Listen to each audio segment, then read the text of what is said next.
Good morning students. तो अपने पिछले क्लास में मैंने आपको पढ़ाया था मॉलिक्यूलर रीअरेंजमेंट रिएक्शन किसे कहते हैं और ये कितने टाइप्स के होते हैं, और उसमें मैंने आपको एक नेम रिएक्शन भी पढ़ाया है, pinacol पिनाकोलोन rearrangement reaction.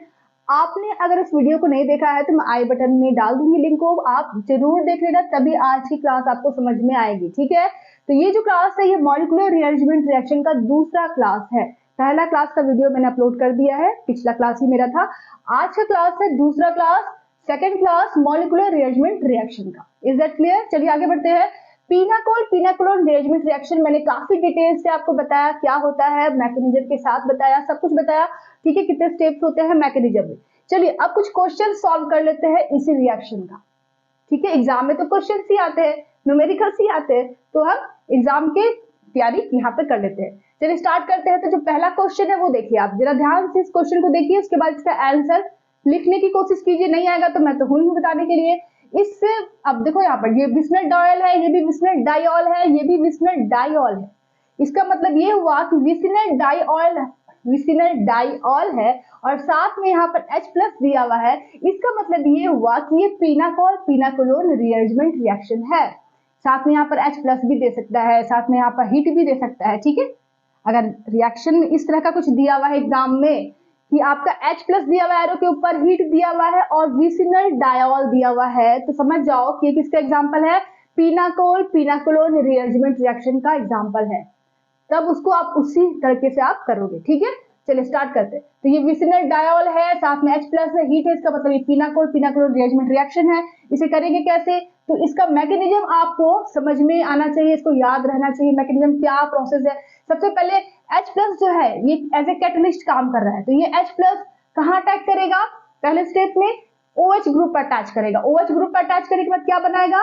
Oxonium ion OH2 plus, जो एज ए वाटर के फॉर्म में सेकेंड स्टेप में निकल जाता है। उसके बाद क्या होता है? उसके बाद आपका कार्बोकेटाइन फॉर्म होता है। उसके बाद क्या होता है? कार्बोकेटाइन बनने के बाद आपका रीअरेंजमेंट प्रोसेस होती है, मैथिल या H माइनस या PH माइनस की शिफ्टिंग होती है एक कार्बन से दूसरे कार्बन पर।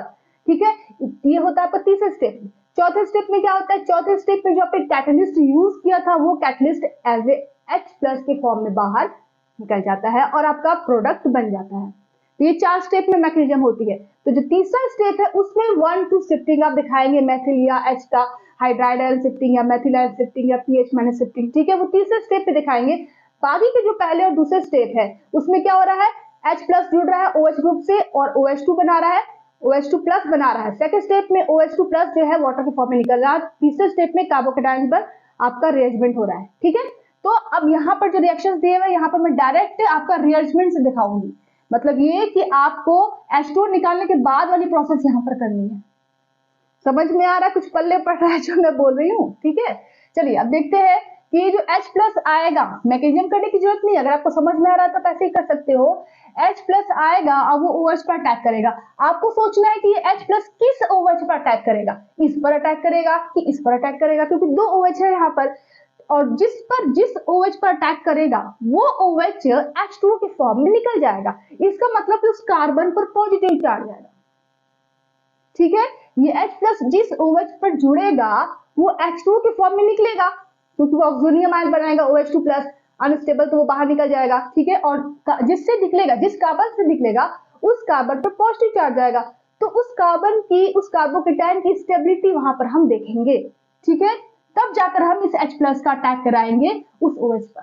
ठीक है, कि हमें फायदा किससे पहुंच रहा है, इस पर अटैक करने से फायदा पहुंच रहा है कि इस पर अटैक करने से फायदा पहुंच रहा है, कहां से आपका स्टेबिलिटी ज्यादा बढ़ेगी। ठीक है, इस पर अगर अटैक कराएंगे, इस H का इस पर अटैक कराएंगे तो ये OH2 निकलेगा।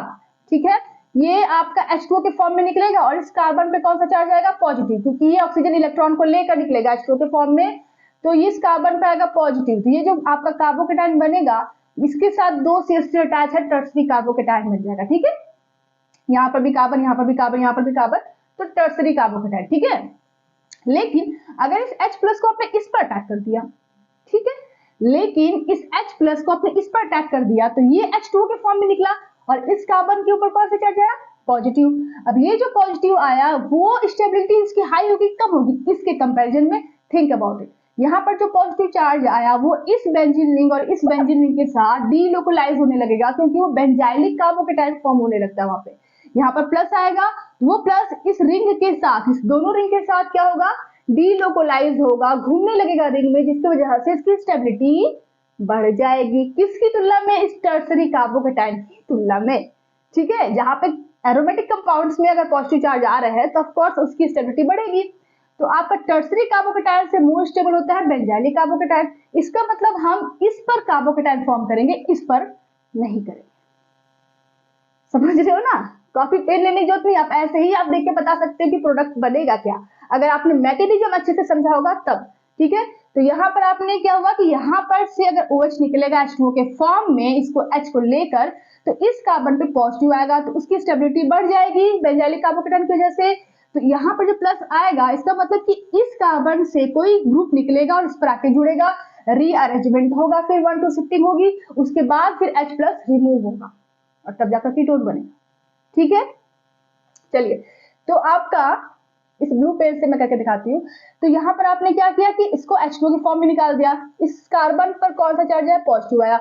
अब इस कार्बन से देखिए कि यहाँ पर भी CH3 है, यहाँ पर भी CH3 है। ठीक है, मैं यहाँ पर प्लस बना देती हूँ ताकि आपको कंफ्यूजन ना हो। तो यहाँ पर भी CH3, यहाँ पर भी CH3 है, तो कोई प्रॉब्लम ही नहीं है भाई, चाहे इस CH3 को भेजो चाहे इस CH3 को भेजो।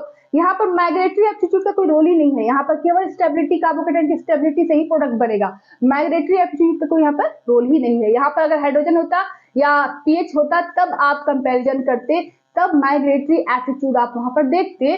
फिलहाल यहाँ पर दोनों सेम ही है तो देखने की जरूरत ही नहीं है। आप किसी भी एक CH3 का यहाँ पर शिफ्टिंग करा सकते हैं। कौन सी शिफ्टिंग कराएंगे, 1 2 CH3 माइनस शिफ्ट कराएंगे। Is that clear?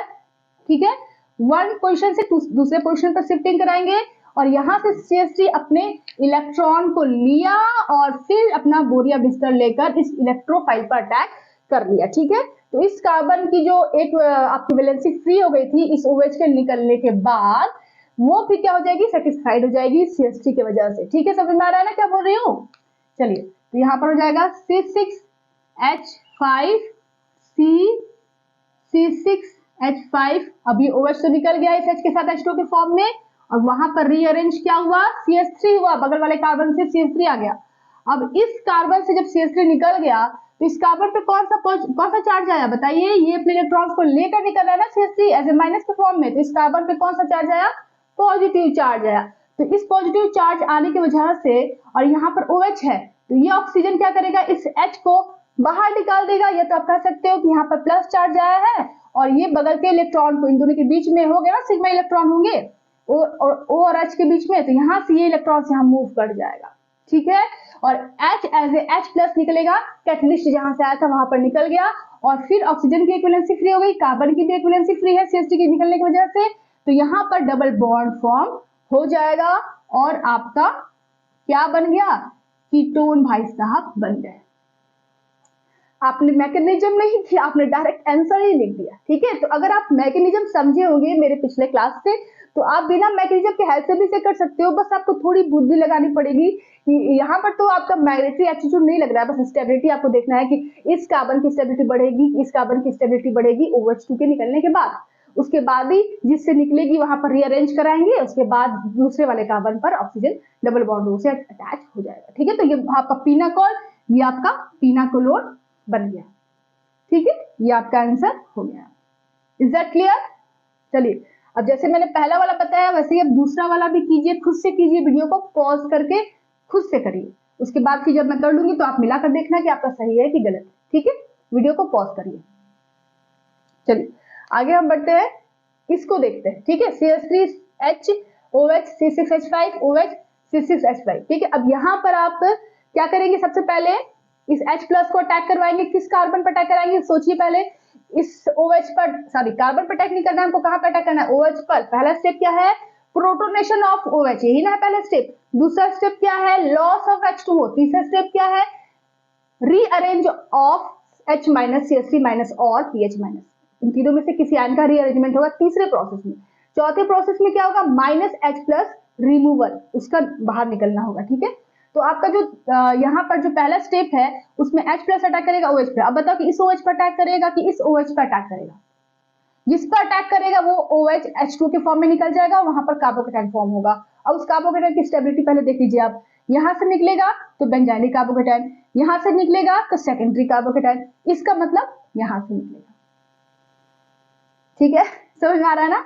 चलिए, तो यहाँ से आप इसको निकाल लीजिए। अब यहाँ से H2O निकल गया तो इस कार्बन पे कौन सा चार्ज आया, पॉजिटिव। अब यहाँ पर आपका तीसरा स्टेप आएगा रीअरेंजमेंट का। ठीक है, यहाँ पर आपका शिफ्टिंग होगी। अब इस कार्बन के पास CH3 भी है, इस कार्बन के पास हाइड्रोजन भी है, तो आप सोचने लगेंगे कि भाई मैं CH3 को शिफ्ट कराऊं कि हाइड्राइड आयन को शिफ्ट कराऊं, मैं किसको शिफ्ट कराऊं। तो यहाँ पर आपका आएगा माइग्रेटरी एप्टीट्यूड का फॉर्मूला मतलब ऑर्डर। ठीक है, माइग्रेटरी एप्टीट्यूड ऑर्डर क्या है, H माइनस की शिफ्टिंग सबसे पहले होती है, फिर PH माइनस की शिफ्टिंग होती है, फिर CH3 माइनस की शिफ्टिंग होती है। बस यही तीनों इंपॉर्टेंट है, मोस्ट इंपॉर्टेंट है। अगर आपका रेगुलर एग्जाम है या कंपटीशन भी आप कर रहे हो, तो हायर लेवल का कंपटीशन की तैयारी कर रहे हो, नीट की या IIT की, तो इससे बहुत टिपिकल भी पूछता है। ठीक है, लोवेस्ट वाला मैं बता रही हूँ, बहुत आसान वाला बता रही हूँ आपको मैं। ठीक है, किताब में इसका पूरा ऑर्डर दिया हुआ है, किताब में जरूर देख लीजिएगा, बुक में।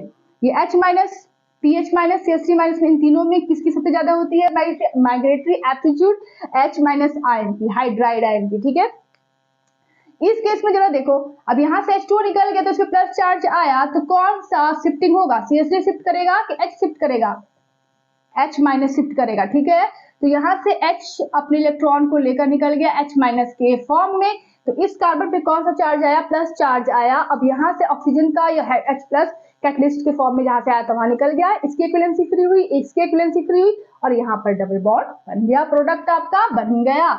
ओके, ठीक है ना। नहीं समझ में आ रहा है, नहीं समझ में आ रहा है तो पिछला वाला वीडियो जरूर देख लेना, आराम से समझ में आ जाएगा। कोई भी टिपिकल चीज नहीं है इसमें, कोई रॉकेट साइंस कुछ ऐसा नहीं है, बहुत ही इजी है। बस आपको थोड़ा सा स्टेबिलिटी का ध्यान रखना है, थोड़ा सा आपको मैकेनिज्म का जो स्टेप्स है वो ध्यान रखना है, और कुछ नहीं।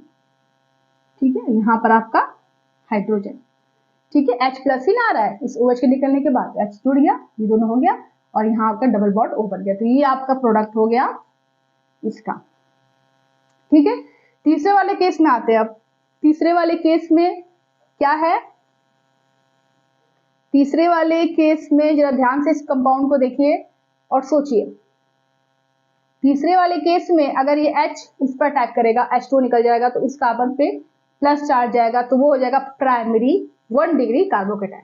प्राइमरी कार्बोकेटाइन कहिए या तो 1 डिग्री कार्बोकेटाइन कहिए। लेकिन इससे अगर H2O निकलेगा, इस OH के साथ H प्लस निकल जाएगा, तो इस पर पॉजिटिव चार्ज जाएगा, तो वो सेकेंडरी कार्बोकेटाइन होगा। Secondary carbocation is more stable then primary carbocation, तो पढ़े ही होंगे आप लोग। ठीक है, इसका मतलब हम कहां से निकालेंगे, यहाँ से H2O निकालेंगे, यहाँ पर पॉजिटिव चार्ज आएगा। जब यहाँ पॉजिटिव चार्ज आएगा तो इसका मतलब कि आपका इस कार्बन से कोई ग्रुप यहाँ पर शिफ्ट करेगा।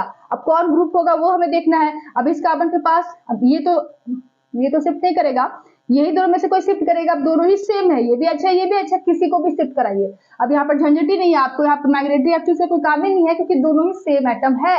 ये कब देखेंगे, जब आपका अलग अलग होगा तब। ठीक है, यहाँ पर सेम ही है, तो बिल्कुल भी मेहनत की जरूरत नहीं है इसका आंसर निकालने में, तुरंत ही आप इसको कर लेंगे। ठीक है, H, ठीक है।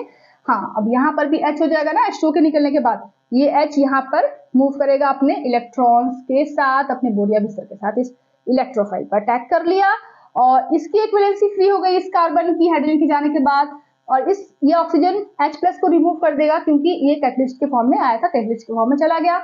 और ठीक है, इस कार्बन की इक्विवेलेंसी फ्री हुई, इस ऑक्सीजन की इक्विवेलेंसी फ्री हुई, और यहाँ पर डबल बॉन्ड और H, ये क्या बन गया, कीटोन की एल्डिहाइड। ठीक है, और साथ में भी कुछ बनता है ना, क्या बनता है, H2O, वो मत भूलिएगा। आपका H2O सेकेंड स्टेप में जरूर बन जाता है, आप रिएक्शन में H2O जरूर लिखिएगा। हाँ, आपके सेकेंड स्टेप में H2O निकल जाता है। तो यहाँ पर आपका क्या बन गया, एल्डिहाइड बन गया, कीटोन नहीं बना, एल्डिहाइड। ठीक है, ये ध्यान रखिएगा, जल्दी से इसको नोट कर लीजिए, फिर हम आगे के क्वेश्चंस करते हैं। स्टूडेंट्स, रिलेटिव माइग्रेटरी एप्टीट्यूड का जो ऑर्डर है, जो कॉमन ऑर्डर है, जो मैक्सिमम पूछा जाता है एग्जाम में, ये है। ठीक है, तो इसको आप जल्दी से नोट कर लीजिए कॉपी में, उसके बाद फिर मैं आपको आगे पढ़ाऊंगी। ठीक है, क्योंकि ये बहुत ही कॉमन है, बहुत ही मैक्सिमम क्वेश्चन इन्हीं तीनों के बेस पर आता है। ठीक है, एक कार्बन से तीनों जोड़ देगा, फिर पूछेगा कि इसका प्रोडक्ट बताइए, तो आपको ये ऑर्डर याद रहना चाहिए। PH माइनस क्या होता है पता है ना, कि नहीं, कि पहली बार सुन रहे हो आप लोग। ठीक है, ये नेगेटिव अगर यहाँ पर होगा तो ये बहुत ही अनस्टेबल स्पीसीज हो जाती है। ठीक है, तो ये हो गया आपका पीएच माइनस, ठीक है, और H माइनस हाइड्राइड आयन और CH3 माइनस है मैथिल आयन। ठीक है, तो ये तीनों का ऑर्डर नोट कर लीजिए, बहुत इंपॉर्टेंट है, एग्जाम में अगर आएगा तो मैक्सिमम तो इसी से आता है, और भी बहुत सारे एग्जाम में अगर हायर लेवल का कंपटीशन का तैयारी कर रहे हैं आप तो बुक से भी नोट कर लीजिएगा, बुक में बहुत अच्छा ऑर्डर दिया हुआ है, काफी लंबा दिया हुआ है। ठीक है, लेकिन ये भी दिया हुआ है साथ में, ठीक है, पहले स्टेप में ये फिर ये, मतलब ये भी ऑर्डर आपका साथ में दिया होगा, सबसे कम इसी का होता है, सबसे ज्यादा इसी का होता है, बीच में ये दिया होगा, और भी प्रोडक्ट साथ में होंगे। ठीक है, चलिए इसको नोट कर लीजिए, ऑर्डर ऑफ मैग्नेटरी एप्टीट्यूड, फिर हम नेक्स्ट पढ़ाई करते हैं। सो स्टूडेंट्स, पीनाकोल पीनाकोलोन रिएरेंजमेंट रिएक्शन का मैंने आपको बता दिया है, रिएक्शन क्या होता है, मैकेनिज्म बता दिया, उससे रिलेटेड बहुत सारे क्वेश्चंस भी मैंने आपको सॉल्व करवा दिए। ठीक है, चलिए अब हम उसी क्वेश्चंस का जो तीसरा स्टेप है जिसमें हम कार्बोकेटाइन फॉर्म कर लेते हैं, पीनाकोल पीनाकोलोन रिएरेंजमेंट में जो तीसरा स्टेप आता है जिसमें कार्बोकेटाइन बन जाता है स्टोर के निकलने के बाद, उसके बाद रिएरेंजमेंट की प्रोसेस होती है, हाइड्राइड आयन शिफ्टिंग होता है, CH3 माइनस शिफ्टिंग होता है, पीएच माइनस की शिफ्टिंग होती है एक कार्बन से दूसरे कार्बन पे। तो वहां से कुछ एग्जांपल्स मैंने उठाया है, बस वहां से ही। ठीक है, और आपको बस रीअरेंजमेंट में यहाँ पर करके दिखाऊंगी कि आप किसका रीअरेंजमेंट करेंगे। माइग्रेटरी एप्टीट्यूड को समझाने के लिए मैंने ये 3 एग्जाम्पल आपको करके दिखाने। ठीक है, माइग्रेटरी एप्टीट्यूड समझ में आ रहा है मैं क्या बोल रही हूँ। तो यहाँ पर क्या है, रीअरेंजमेंट ऑफ कार्बोकेटाइन, मतलब कि सी आपका तीसरे स्टेप में कार्बोकेटाइन बन रहा था पीनाकोल वाले में। ठीक है, तो कार्बोकेटाइन बनने के बाद रीअरेंजमेंट किसका होगा, आपको यही पता करना है। रीअरेंजमेंट करने के बाद फिर क्या होगा, लास्ट स्टेप में क्या होगा, H+ को निकालेंगे और प्रोडक्ट बना लेंगे। ठीक है, तो यहाँ पर आपका रीअरेंजमेंट किसका होगा, अगर इस तरह की स्पीसीज होगी वो चीज आपको समझनी है, मैं क्या बोल रही हूँ, समझ में आ रहा ना। चलिए, तो फिर आपका 3 तरह का यहाँ पर शिफ्टिंग है, जो मोस्ट इंपॉर्टेंट है वो मैं आपको बता रही हूँ यहाँ पर। ठीक है, बहुत सारी शिफ्टिंग और भी होती है, जैसे यहाँ पर हाइड्राइड मेथिल फेनिल लिया ना, और भी बहुत सारे ग्रुप्स होते हैं जो माइग्रेटरी एप्टीट्यूड शो करते हैं। ठीक है, बुक में जरूर देख लेना, नेक्स्ट क्लास में अगर मुझे बताना होगा तो मैं नेक्स्ट क्लास में आपको बता दूंगी। ठीक है, तो यहाँ पर देखिए हाइड्राइड शिफ्ट मतलब H माइनस की शिफ्टिंग होगी, तो इसको क्या बोलेंगे, कैसे लिखेंगे, 1 to ब्रैकेट में से 1 to H माइनस शिफ्टिंग। दूसरी शिफ्टिंग होती है मैथिल शिफ्टिंग। ये सब किसके बारे में बात हो रही है, ये सब कहानी किसका चल रहा है, पीनाकोल पीनाकोलोन रिएरेंजमेंट रिएक्शन का चल रहा है, थर्ड स्टेप से। ओके, चलिए फिर आगे है फेनिल शिफ्टिंग, कैसे बोलेंगे, फेनिल शिफ्टिंग, फेनिल नहीं फेनिल शिफ्टिंग क्या होगा, 1 to pH माइनस शिफ्टिंग, इस तरह से लिखेंगे, शिफ्टिंग लिखिए या शिफ्ट लिखिए, एक ही बात है। चलिए एग्जांपल देख लेते हैं अब, 3 एग्जांपल यहाँ पे मैंने किया हुआ है, आपको बस बताना है कि कौन शिफ्ट करेगा। ठीक है, यहाँ पर जरा ध्यान से देखिए, ये आपका 1 डिग्री कार्बोकेटाइन है, तो इसकी स्टेबिलिटी कैसे बढ़ेगी, अगर ये हाइड्रोजन यहाँ चला जाए तो 2 डिग्री बन जाएगा, क्यों बनेगा कि नहीं, 2 degree is more stable then 1 degree. तो यहाँ पर जो हम शिफ्टिंग करेंगे वो कौन सी शिफ्टिंग होगी, थिंक अबाउट इट। अब इस कार्बन के पास CH3 भी है और हाइड्रोजन भी है, अगर इस आयन को मैं खोलकर बनाकर फिर आपको समझाऊं तो मुझे लगता है कि आपको अच्छे से ज्यादा समझ में आएगा। CH3 H है यहाँ पे, और यहाँ पर भी H है, इस कार्बन के बारे में बात हो रही है, ये कार्बन, इसे 2 हाइड्रोजन अटैच है और ये CH3 अटैच है और एक और अटैच है CH2 अटैच है यहाँ प्लस। तो हमें रीअरेंजमेंट दिखाना है, हमें रीअरेंज करना, शिफ्टिंग करना है। तो हम ये 1 डिग्री कार्बोकेटाइन है, तो क्या ऐसी पॉसिबिलिटी हो जाए कि 2 डिग्री में कन्वर्ट हो जाए, क्योंकि 2 degree more stable then 1 degree. तो हम क्या करें, हम सोचेंगे कि हम क्या कर सकते हैं 1 डिग्री को 2 डिग्री में कन्वर्ट करने के लिए। तो अगर हम इस CH3 इलेक्ट्रॉन अपने लेकर जाएगा, यहाँ पर CH3 अपने इलेक्ट्रॉन लेकर यहाँ से जाएगा, यहाँ से CH3 इलेक्ट्रॉन लेकर गया, तो कौन सा कार्बोकेटाइन फॉर्म हुआ, 1 डिग्री ही बना, बना कि नहीं। अगर CH3 इलेक्ट्रॉन लेकर गया इस कार्बन पर, तो कौन सा, इस कार्बन पे तो पॉजिटिव आ जाएगा, तो फिर क्या बना, देख लो मैं करके दिखा देती हूँ अगर आपको कंफ्यूजन हो रहा है तो। CH अब वो CH3 वहां मूव कर गया है, तो CH2 और यहाँ पर CH3 जुड़ गया, होगा यही ना, होगा इलेक्ट्रॉन को लेकर यहाँ पे गया तो ये CH3 हो गया, CH2 हो गया, कार्बन पर पॉजिटिव चार्ज है, तो भाई साहब वापस तो वही बन गया जो था पहले, वही बन गया, तो 1 डिग्री था 1 डिग्री ही बन गया, तो स्टेबिलिटी में कोई भी चेंज नहीं आई। तो हम यहाँ पर ऐसे क्या करें कि स्टेबिलिटी बढ़े, ना कि सेम रहे। तो हम यहाँ करेंगे कि हाइड्राइड आयन निकलेगा, H माइनस अपने इलेक्ट्रॉन को लिया, ये हाइड्रोजन इलेक्ट्रॉन लिया और H माइनस के फॉर्म पर इसके पास अटैक किया, ना कि CH3 अटैक किया, H माइनस अटैक किया, और क्या बना, CH3H। अब इसके ऊपर पॉजिटिव आ जाएगा, फिर यहाँ पर CH2 है और एक हाइड्रोजन गया तो क्या हो गया CH3, 2 हाइड्रोजन है, एक हाइड्रोजन गया तो CH3। अब ये जो कार्बोकेटायन फॉर्म हुआ है इससे 2 कार्बन अटैच है तो ये क्या बन गया 2 डिग्री कार्बोकेटायन, ये बना 1 डिग्री कार्बोकेटायन और ये पहले से ही 1 डिग्री कार्बोकेटायन था। अब जरा बताओ कि आप किसका शिफ्टिंग कराओगे तो आपका मोल स्टेबल कार्बोकेटायन बनेगा हाइड्राइड आयन का। समझ में आ रहा है क्यों हम हाइड्राइड आयन को प्रीफर करते हैं CH3 से? क्यों माइग्रेटरी एप्टीट्यूड में मैंने आपको बताया कि H माइनस ज्यादा होता है, फिर CH माइनस, फिर CH3 माइनस। क्यों मैंने आपसे ऐसा कहा? रीजन क्या है इसका? हाँ, बस लिख दिया तो आप मान गए? भाई रीजन ढूंढिए, आप साइंस पढ़ रहे हो ना, तो किसी भी चीज का रीजन ढूंढिए कि ऐसा क्यों हो रहा है। तो यहाँ पर अगर आपने CH3 मूव कराते, CH3 को अगर आप शिफ्ट कराते तो वापस वही बन जाता, तो उसकी स्टेबिलिटी को कोई फर्क ही नहीं पड़ता। लेकिन H को आपने शिफ्ट कराया तो स्टेबिलिटी बढ़ गई, 2 डिग्री हो गई, तो आप H को ही शिफ्टिंग कराएंगे, माइग्रेट कराएंगे इस केस में। दूसरा रीजन तो ये है कि H छोटे साइज का होता है, इलेक्ट्रॉन डेंसिटी उस पर हाई रहती है, छोटे साइज की रहती है, इलेक्ट्रॉन डेंसिटी हाई क्योंकि माइनस चार्ज आ गया है, तो उसकी वजह से वो इजिली मूव करता है, फास्टली मूव करता है कार्बोकेटायन के पास कंपैरिजन टू CH3 माइनस। इस वजह से ये इजिली मूव करके इसके पास आ जाता है और 2 डिग्री कार्बोकेटायन फॉर्म कर लेता है। ये दूसरा रीजन हुआ, ठीक है। तो आपको सोचना है कि आप कैसे स्टेबिलिटी बढ़ा सकते हैं उस कार्बोकेटायन की। कुछ समझ में आ रहा है? आप लोग देख रहे हो बस कि समझ में आ भी रहा है? चलिए, तो यहां पर हमने क्या करवाया शिफ्ट, यहां पर हम कराएंगे 1,2 हाइड्राइड आयन शिफ्ट। ओके, तभी जाकर स्टेबिलिटी बढ़ेगी। अगर CH3 माइनस का शिफ्ट कराएंगे तो स्टेबिलिटी सेम की सेम ही रहेगी, अभी समझाया मैंने आपको, ठीक है। चलो, तो यहां पर आप शिफ्ट करा देंगे तो बनेगा CH3CH प्लस CH3 होगा ना, अभी थोड़ी देर पहले मैंने करके दिखाया। ये बन गया आपका 1 डिग्री से 2 डिग्री कार्बोकेटायन, ठीक है। चलिए, एक हाइड्रोजन इसका इसमें मूव कर गया। अब इसकी कहानी सुनिए। इसमें क्या है कि आपका 1 डिग्री कार्बोकेटायन है ना, ये भी 1 डिग्री था, ये भी 1 डिग्री है, तो इसमें से क्या करें हम कि ये 2 डिग्री या 3 डिग्री में कन्वर्ट हो जाए।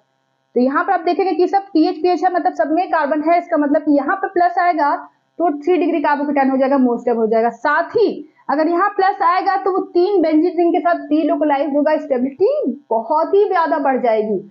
1 डिग्री से स्टेबिलिटी बहुत ज्यादा बढ़ जाएगी क्योंकि यहाँ प्लस आने के बाद यहाँ पे बेंजीन रिंग भी तो है, ठीक है।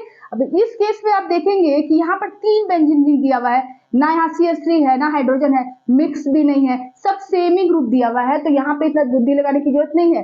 किसी भी पीएच को उठाकर इस पर जोड़ दो। बुद्धि कहाँ लगाना है? जहाँ पे अलग अलग ग्रुप हो। जैसे इस कार्बन के पास हाइड्रोजन भी था और CH3 भी था, तो आपने सोचा, लेकिन इस कार्बन के पास भाई तीनों ही सेम ग्रुप है, तो सोचने की जरूरत ही नहीं है। यहाँ पर एक पीएच को आप अपने इलेक्ट्रॉन लेकर ये वापस, मतलब सॉरी, इलेक्ट्रॉन लेकर ये CH2 पर अटैक कर लेगा। तो यहाँ पर हो जाएगा 1,2 pH माइनस शिफ्ट। क्यों नहीं समझना है? इस केस में क्या था, इस कार्बन के पास हाइड्रोजन भी था, CH3 भी था, तो आपने सोचा और फिर ये काम किया। लेकिन इस कार्बन के पास सेम ही ग्रुप है, तो सोचने की जरूरत ही नहीं है, कोई भी एक पीएच अटैच करेगा वहां पे, इस कार्बन तक जुड़ जाएगा और यहाँ पर जो प्लस चार्ज आएगा वो डीलोकलाइज होगा इन दोनों बेंजीन रिंग में, तो स्टेबिलिटी बहुत ज्यादा बढ़ जाएगी, ठीक है। तो ये हो जाएगा PHC पॉजिटिव, PH CH2 और यहाँ पर PH, ये हो जाएगा। अब यहाँ पर जो कार्बोकेटायन बना है वो मोर स्टेबल है कंपैरिजन टू 1 डिग्री कार्बोकेटायन। अब इस वाले केस को जरा ध्यान से देखिए। इस वाले केस में ये वाला केस और ये वाला केस लगभग समान है। इसमें 2 हाइड्रोजन थे इस कार्बन के पास, इसमें 1 हाइड्रोजन है और 2 CH3 है, ठीक है। चलिए, अब इसको तो बहुत ही आसानी से आप कर सकते हो। इसमें हाइड्रोजन और CH3 में से कौन सा, किसका माइग्रेटरी एप्टीट्यूड ज्यादा होता है? CH3 माइनस और H में से किसका ज्यादा होता है? H माइनस का ज्यादा होता है माइग्रेटरी एप्टीट्यूड। तो आप H माइनस को मूव कराएंगे यहाँ पर, ठीक है। मूव कराने के बाद क्या बनेगा? CH3 CH3 इस पे प्लस आया और CH3, ये कौन सा बन गया? 1 डिग्री से कौन सा बना? 3 डिग्री कार्बोकेटायन। 1 डिग्री से 3 डिग्री बन गया मोर स्टेबल कार्बोकेटायन बन गया with the help of 1,2 hydride ion shift. 1,2 hydride ion shift. Okay, is that clear? आपका 1 डिग्री से 3 डिग्री में कन्वर्ट हो गया। तो आपको माइग्रेटरी एप्टीट्यूड याद रखना है कि H माइनस साइज छोटी होती है, तो ये बहुत ही फास्टली इजीली ये इलेक्ट्रोफाइल पर अटैक करता है, अपने इलेक्ट्रॉन को लेकर इजीली मूव कर जाता है, छोटा रहता है तुरंत मूव कर जाता है। ठीक है, तो आज की क्लास हम यहीं तक रहने देते हैं। नेक्स्ट क्लास में और भी इसके बहुत सारे नेम रिएक्शन बचे हुए हैं, वो हम स्टार्ट करेंगे, उसके बाद फिर न्यू चैप्टर स्टार्ट करेंगे। तो आपने कल की वीडियो नहीं देखी है मेरी तो देख लीजिएगा और आज की क्लास रिवाइज कर लेना। ठीक है, जो चीज नहीं समझ में आएगा कमेंट करके मुझसे पूछा कीजिए, मैं उसको क्लियर करूंगी। ठीक है, तो फिर मिलते हैं कल की वीडियो में। Take care, bye bye.